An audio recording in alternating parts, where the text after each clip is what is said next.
Islam does not dictate every step as to how you will get married. No, but rather it lays a framework. You are allowed within that framework to adjust things as per the changes in society and community, on condition that they don't go beyond the framework. So there was a time when introductions were made by parents and family members, and I'd like to think that it still happens that way. So you have parents and family members who introduce the son or the daughter to someone whom they believe is perhaps a prospective spouse. And then the two of them meet. Number one, we need honesty. If you are having a relationship with a third party, please be honest. Please come out clear to your parents, to everyone else, to say, you know what? I am having a relationship with another person and I won't be able to consider this. Because the biggest punishment, and I'm saying this based on what comes to me in terms of queries and those who seek help, the biggest sin is when you're marrying someone knowing that you are involved with someone else. Astaghfirullah. And people are doing it to please their parents. It is a disease. I'm sure a lot of you know exactly what I'm talking about.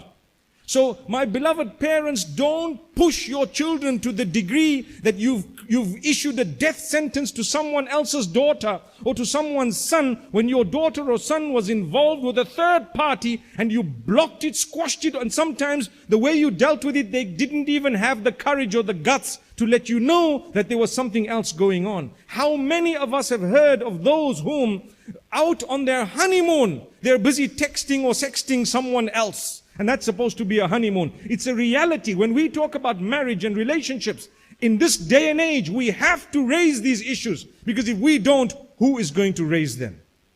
So my beloved parents, you are a criminal if you've done that. Criminal. And I promise you, that would be so bad because you have messed up and ruined the life of an innocent child.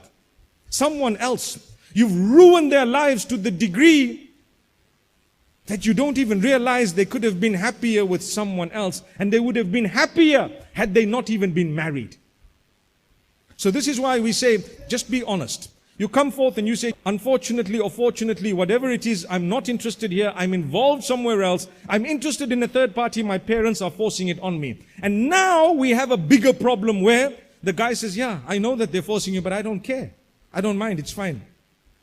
What are you talking about? I've come across such cases, whether it's for immigration purposes, whatever other purpose it is. Wallahi, this is criminal behavior. This is absolutely unacceptable. It is against the basic rights of a child to choose the spouse.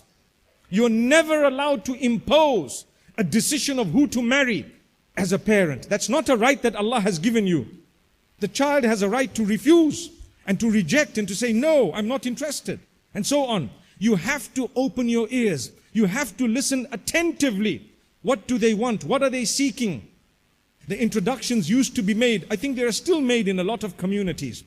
If you don't get along, perhaps the first person introduced to you, you're allowed to meet them. And the meeting is not just a little tray that you pick up and you pass from one corner of the room to the other, and they're supposed to size you up in that moment and then say, or That's not how it works. You have every right to talk, to communicate, to interact, to see, to look. And they have a right as well. You need to talk, communicate, interact, see and look. And you need to know that until you're not satisfied, don't nod your head. Don't. مولاي صلي وسلم دائما أبدا على حبيبك خير الخلق كلهم